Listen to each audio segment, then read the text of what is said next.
ሰላም ቤተሰቦች እንዴት ናችሁ? ሰላም ናችሁ? ሰው በጣም ግራ እየተጋባ ያለው ነገር ምንድን ነው? ፖፖ ይከፍላል ወይ? እውነት ነው ወይ? እንዴት ነው መስራት ያለብን? መጀመሪያ ፕላትፎርሙን ማወቅ ያስፈልጋል። ያልገባችሁ ያልተረዳችሁ ነገር እና ደግሞ ምንድነው በአጭር ጊዜ ውስጥ ምንድነው ተስፋ መቁረጥ አያስፈልግም። ያው ምንጊዜም መጣር ያስፈልጋል። ሞክሮ አይከፍልም በቃ ምናምን ነገር እንደዚህ ነው ማለት የለባችሁም። ለምን መጀመሪያ ሞክሩ፣ ጣሩ፣ ከዛ እዩት ውጤቱን፣ አውርዱ ሊንኩን። ከዛም በኋላ እኔ ያለውን ነገር እንዴት እንደሚሰራ አሰራሩን ያለውን ነገር ሁሉንም ነገር አሳያችኋለሁ። መታችሁ አይዲ እንትኔን እልክላችኋለሁ፣ ሊንኩንም እልክላችኋለሁ፣ ቴሌግራም እንትኔ ላይ ስልኬን እልክላችኋለሁ።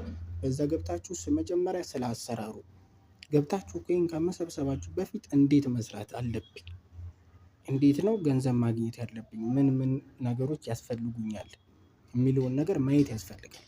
ከዛ ቀላል ገንዘብ ይሰራል። ኑ አብረን እንስራ።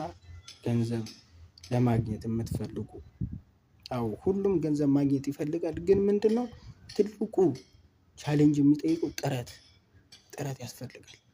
ያንን ጥረት ደግሞ መታችሁ አብረን ተጋግዘን እንስራ።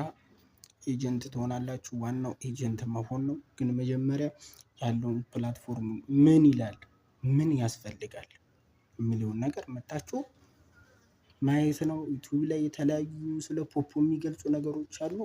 እነሱን መታችሁ አብረን እያየን እንሰራለን፣ ገንዘብ እናገኛለን። እውነት ነው ይከፍላል። መታችሁ ሞክሩ። ከመሞከር ነው ቁጭ ተብሎ አይደለም። አረ ይሄ አይገኝም የምትሉት ነገር አይደለም። ስለዚህ መታችሁ ሊንኩን ከላይ እልክላችኋለሁ።